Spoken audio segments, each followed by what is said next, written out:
Hello my dear friends, my name is start और आप देख रहे हैं नेचुरल फिजिक्स। आज के इस वीडियो से हम स्टार्ट करने वाले हैं एक न्यू लेसन जो कि अलजेब्रा का है मैथ्स के अंदर। तो उसका नाम है polynomial and square root of algebraic expression. Basically ज़्यादातर बुक्स में आपका लेसन का नाम होगा सिर्फ पॉलिनोमियल, स्टेट बोर्ड में सिर्फ पॉलिनोमियल ऐसा लेसन होता है। ठीक है, तो स्टार्ट करेंगे। लेक्चर नंबर 1 होगा हमारा पॉलिनोमियल का।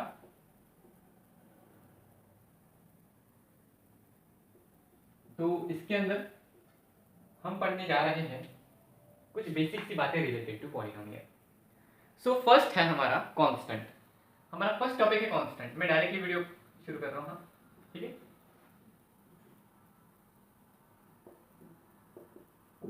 मेरे साथ साथ अगर आप नोट्स बनाएंगे तो आपके लिए बहुत बेनिफिशियल होगा। ठीक है, तो सुनो, कांस्टेंट का मतलब क्या है।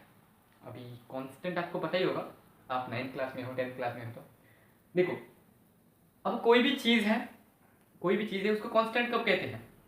जब वो चीज़ का वैल्यू नहीं बढ़ रहा या घट रहा भी नहीं, मतलब वो एक फाइनल पोजीशन पे है, तो उसे हम कांस्टेंट कहेंगे।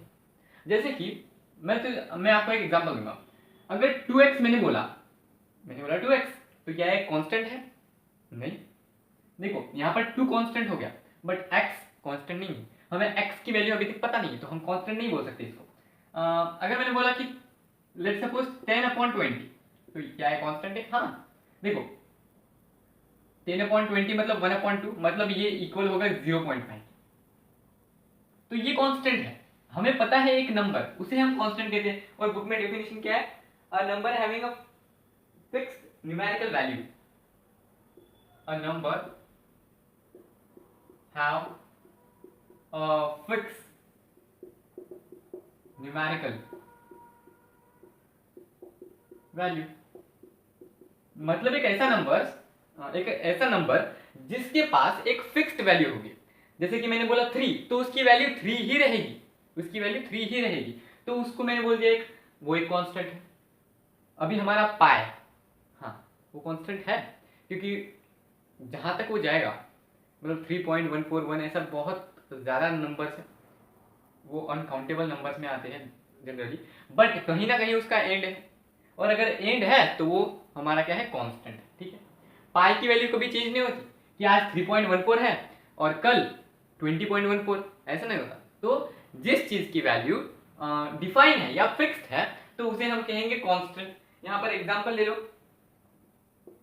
एग्जांपल है जैसे कि 1/2, 0.6, 2, 3, -7, ये ऐसे एग्जांपल है। ठीक है, तो ये नोट डाउन करते जाना मेरे साथ साथ, मतलब आपको बाद में समझना है तो वीडियो देखने की जरूरत नहीं, आप सिर्फ ये थोड़ा पढ़ के ही पता लगा सकते हो। ठीक है, उसके बाद है वेरिएबल।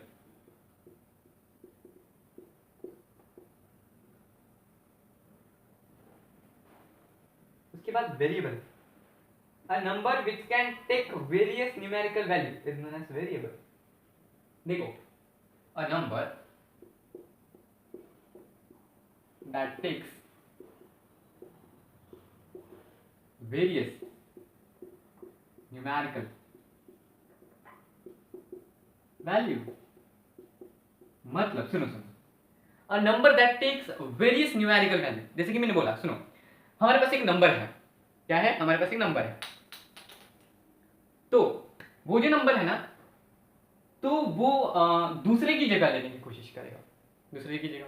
जैसे कि आपने इंग्लिश में पढ़ा होगा नाउन्स एंड प्रोनाउंस। अब नाउन क्या है? सपोज मेरा नाम हर्ष है, तो मुझे हर्ष कहा जाएगा, एक नाम है। और प्रोनाउन क्या है? प्रोनाउन उस चीज के जगह पर स्टैंड करता है। जैसे कि मुझे ही, मतलब अगर मुझे बुलाना है किसी को, कोई दूसरे आदमी को बुलाना है, जैसे कि मैं उसके बारे में बात कर रहा हूँ, जैसे कि I am talking like him, तो हिम या ही शी इज ये प्रोनाउन है। तो ये क्या होगी? ये स्टैंड होते हैं किसी के जगह पर। तो वैसे ही वेरिएबल जो है वो स्टैंड होते हैं कब? जब हमारे पास एक्चुअल में कांस्टेंट नहीं होता। मतलब सुनो, वेरिएबल को हमने माना x, y, z, a b c d e f g h, ये पूरे जो नंबर्स हैं इसको हम कहा जाते हैं वेरिएबल। जैसे कि अगर मुझे पता नहीं कि ये वीडियो कितने लोग देखेंगे, ये वीडियो कितने लोग देखेंगे मुझे पता नहीं, इसका अंदाजा नहीं है, तो मैं बोलूंगा x person will watch my this video, मतलब x की वैल्यू डिफाइंड नहीं है, x की वैल्यू हमें पता ही नहीं है, इसीलिए हम x को लेते हैं उस जगह पर। तो अगर आपको पता नहीं है व्हाट इज वेरिएबल, तो आप ऐसे समझ सकते हो कि a number that takes various numericals value, मतलब किसी भी दूसरे नंबर के जगह पर वो खड़ा होता है। मतलब सपोज हमारे पास कोई एक नंबर है जो हमें पता नहीं है, या लेट सपोज 3, तो 3 को हम x लिख सकते हैं, 3 को हम x लिख सकते हैं, लेट 3 बी द x, ऐसे करके।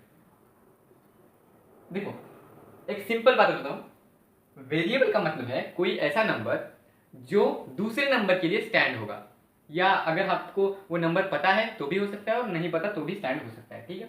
और इसके एग्जांपल हम लिख सकते हैं x, y, z। Generally variables में सबसे ज्यादा यूज किया जाता है x, ठीक है। तो वेरिएबल से बहुत सिंपल टर्म्स है, variable raise to the any power 0, ठीक है। फिर अभी अलजेब्रिक इक्वेशंस है क्या, कहां पर गया, अलजेब्रिक एक्सप्रेशंस सुनो।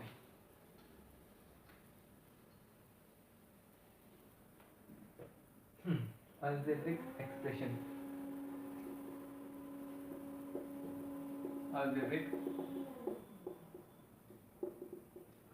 अलजेब्रिक एक्सप्रेशन बुक में क्या दिया है, combinations of the constant and the variable connected by plus minus into sin algebraic expression। सुनो, तो बुक में ये दिया है, algebraic expression is an expression in which the variable and constant, मतलब सुनो बेसिकली हमारे पास एक एक्सप्रेशन है, जैसे कि 2 plus 3x plus Y, example है 2x cube plus 3y square minus 2, तो ये हमारा एक अलजेब्रिक एक्सप्रेशन है। तो इसको अलजेब्रिक एक्सप्रेशन क्यों कहते हैं, तो सुनो, अलजेब्रिक एक्सप्रेशन का मतलब है कि हमारे वहां पर कांस्टेंट होना चाहिए, कांस्टेंट होना चाहिए, हमारा वेरिएबल होना चाहिए। ऐसा मैटर नहीं है कि हमेशा आपका वेरिएबल हो और हमेशा आपका कांस्टेंट हो, कांस्टेंट कभी कभी नहीं होता किसी किसी एक्सप्रेशन में, तो उसे भी हम अलजेब्रिक एक्सप्रेशन कह देते हैं। बट जनरली हम जो अलजेब्रिक एक्सप्रेशन देखते हैं उनमें कांस्टेंट और वेरिएबल ये होते हैं, ठीक है।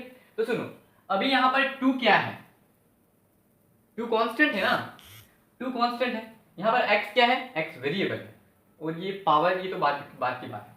अभी ये 2 कांस्टेंट क्यों है, अभी आप बोलोगे 2x, अभी ये 2x कांस्टेंट कैसे है भाई, 2x कांस्टेंट नहीं है, ये 2x वेरिएबल है। अगर आपको बोलना है कि सुनो हमारे पास ये जो 2x है, तो अगर आपको कंबाइन करके बोलना है कि ये क्या है, तो ये हमारा है वेरिएबल। बट अगर आपने बोला कि 2 क्या है, अगर आपको सेपरेट करके बात करनी है 2, तो 2 हमारा है constant.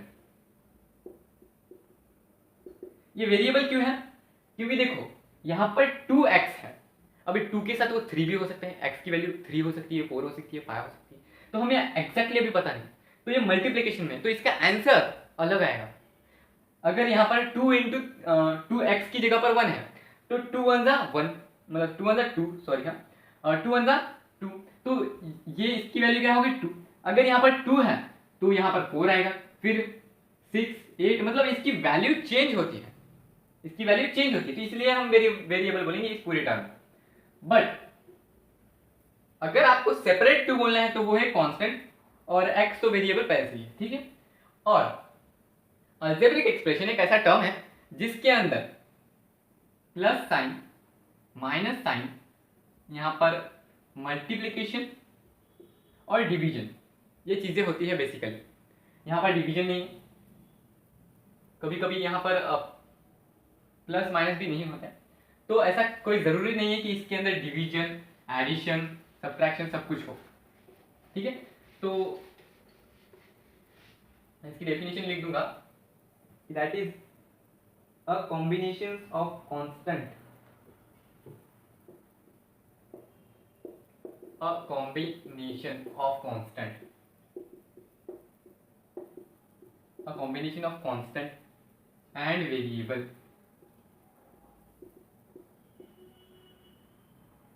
the combination of constant and variable connected by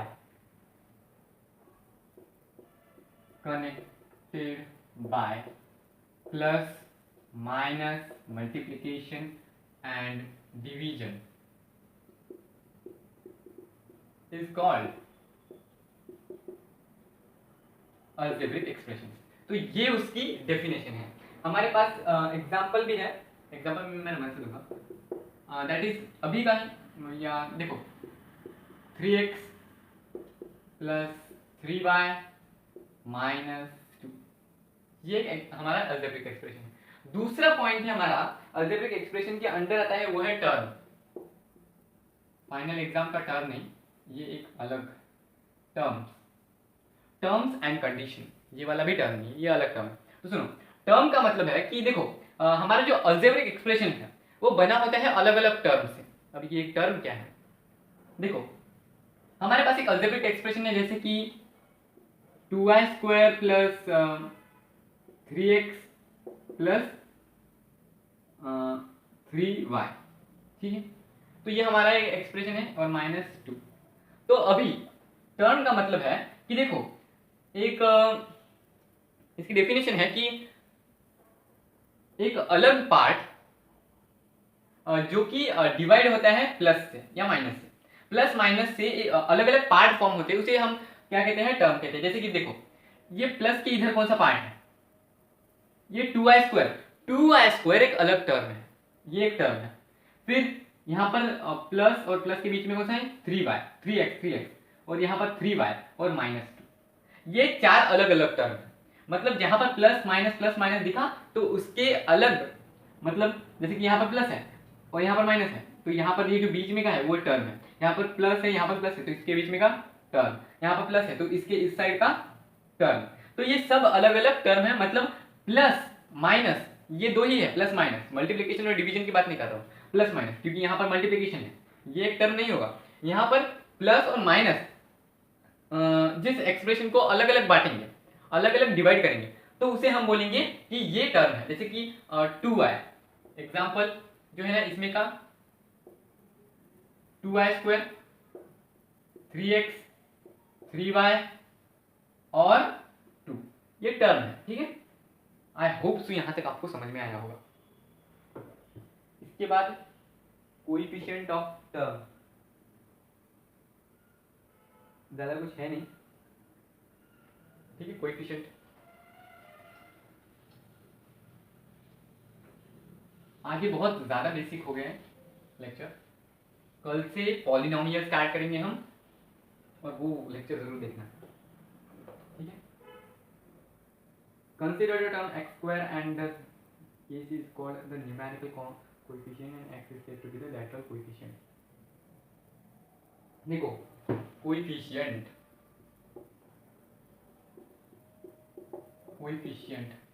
अभी कोएफिशिएंट क्या होता है, तो इसके अंदर न्यूमेरिकल कोएफिशिएंट होते हैं और लैटरल कोएफिशिएंट होते हैं। कोएफिशिएंट के अंदर ये दो टाइप है। जैसे कि मैंने बोला 2x, तो ये जो 2 है,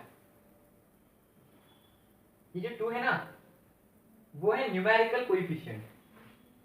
देखो ऐसे तो इनको जरूरत नहीं कि कोएफिशिएंट बनाने की, बट अभी साइंटिस्ट लोगों ने बना दिया है, रिसर्च किए है इस पर, तो पढ़ लेते हैं। तो सुन, कोएफिशिएंट का इजी फॉर्म है कि देखो अगर हमें किसी भी टर्म को, एक टर्म है तो उसको भी अलग अलग कर सकते हैं, जैसे कि उसके बीच में मल्टीप्लिकेशन होगा या डिवीजन होगा।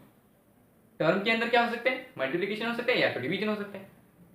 माइनस प्लस तो नहीं हो सकता ना, क्योंकि हमने पहले से ही उस टर्म को कैटेगराइज कर दिया है। तो एक तो इसके बीच में एडिशन होगा, इसके बीच में मल्टीप्लिकेशन होगा या तो डिवीजन होगा। तो सपोज यहाँ पर मल्टीप्लिकेशन, सपोज क्या है, सच में ही है 2x मतलब 2 × x। तो ये जो 2 है, जहां पर अगर आपको कांस्टेंट दिख रहा है, जैसे कि हमारा 2 यहाँ पर कांस्टेंट है, ये पूरा नहीं बात कर रहा, यहाँ पर 2 × x है ना, तो यहाँ पर 2 क्या है, कांस्टेंट है, और x जो है वो एक वेरिएबल है। तो यहाँ पर जो वेरिएबल होगा, जैसे कि सिर्फ x एक वेरिएबल है, तो इसको हम बोलेंगे लैटरल कोएफिशिएंट। और 2 जो है वो हमारा होगा क्या मैंने अभी बताया था आपको, अभी बताया था मैंने, न्यूमेरिकल कोएफिशिएंट, न्यूमेरिकल कोएफिशिएंट। देखो अगर आपके पास कोई भी वैल्यू हो, जैसे कि हमारे पास है 3x square, half y square, और जैसे कि 36yx स्क्वायर, तो देखो इसमें कंफ्यूज होने की जरूरत नहीं, आपको पता है। तो इसमें ये न्यूमेरिकल कोएफिशिएंट है, ये lateral coefficient, numerical coefficient, lateral coefficient. अभी ये एक बात सुनो, अभी आप मुझे बताओ कि यहाँ पर न्यूमेरिकल कोएफिशिएंट क्या है और लैटरल कोएफिशिएंट। जो होशियार बच्चे हैं तो वो बोलेंगे कि भाई ये जो y x स्क्वायर है, तो ये है हमारा न्यूमेरिकल कोएफिशिएंट, और 36 जो है वो हमारा है लैटरल कोएफिशिएंट। एकदम बराबर है, एकदम बराबर नहीं, रियलिटी में बराबर है। देखो यहाँ पर हमारा वेरिएबल क्या है, हमारे वेरिएबल है दो, एक तो है y और एक तो है x। यहाँ पर स्क्वायर जो है वो भी x ही होगा, क्योंकि x square, what is x square, x into x, x into x क्या है भाई, x इंटू एक्स भी वेरिएबल है। तो 36 जो है वो हमारा है न्यूमेरिकल कोएफिशिएंट, और yx स्क्वायर जो है वो है लैटरल कोएफिशिएंट। और इस वीडियो का लास्ट टॉपिक है लाइक टर्म्स। लाइक टर्म्स, ठीक है, लाइक टर्म्स कुछ ज्यादा हार्ड नहीं, बहुत इजी है। लाइक टर्म्स का मतलब क्या है, लाइक टर्म्स, आपने लाइक चार्ज सुने होंगे, but like charge is different from the like terms, इसके अपोजिट है। जैसे कि लाइक चार्ज वो एक दूसरे को अट्रैक्ट करते हैं, जैसे कि प्लस माइनस ये लाइक चार्ज है, तो ये दोनों एक दूसरे को अट्रैक्ट करेंगे। कहां से कहां बात ले चलो, ठीक है, कॉम्प्लिकेट मत हो। लाइक टर्म्स उन्हें कहा जाता है, जैसे कि हमारे पास कुछ टर्म है 15x square, 13x square, 2x square, 5x square, तो क्या है लाइक टर्म है। हाँ, लाइक टर्म हम कब बोलेंगे, जैसे कि इनका जो वेरिएबल है, वेरिएबल मतलब लैटरल कोएफिशिएंट वाला वेरिएबल बोल रहा हूं मैं, लैटरल कोएफिशिएंट है ना, तो वो जब सबके इक्वल होने चाहिए। देखो सब में क्या है, एक्स स्क्वायर इक्वल, समझ रहे हो ना। और अनलाइक, यहाँ पर अनलाइक भी एक टॉपिक है। अनलाइक का मतलब है जिनके लैटरल कोएफिशिएंट डिफरेंट है, जिनके लैटरल कोएफिशिएंट डिफरेंट है, जैसे कि -7y square, 5y cube, 5y square, y cube and okay 5y। तो देखो ठीक है, और एक नहीं, हाँ ठीक है, y square is different from y cube. हाँ मुझे पता है ये वेरिएबल सेम है, जैसे कि इसका भी y है, बट देखो यहाँ पर y स्क्वायर है, यहाँ पर y क्यूब है, और यहाँ पर y ही है, इनकी पावर चेंज है। पावर अगर चेंज होगी तो लैटरल कोएफिशिएंट इनका चेंज है। या अगर आपको बोला कि 7y, 3x एंड 5z, तो ये भी एक अलग आएंगे। और अगर आपको बोला कि 3y माइनस 4x और 3yx, तो भी ये अनलाइक टर्म्स हो गए, ठीक है। सो आई होप ये बहुत छोटा सा लेक्चर था, बहुत बेसिक सी बातें हुई, बट कल का जो लेक्चर है वो बहुत इंपॉर्टेंट है। उसमें हम पढ़ेंगे पॉलिनोमियल, उसके डिग्रीज और कुछ इंपॉर्टेंट बातें, पॉलिनोमियल का ऑपरेशन, वो सब, ठीक है। So thanks for watching this video, and if you like this video then subscribe to this channel and share this video to all. Thanks a lot.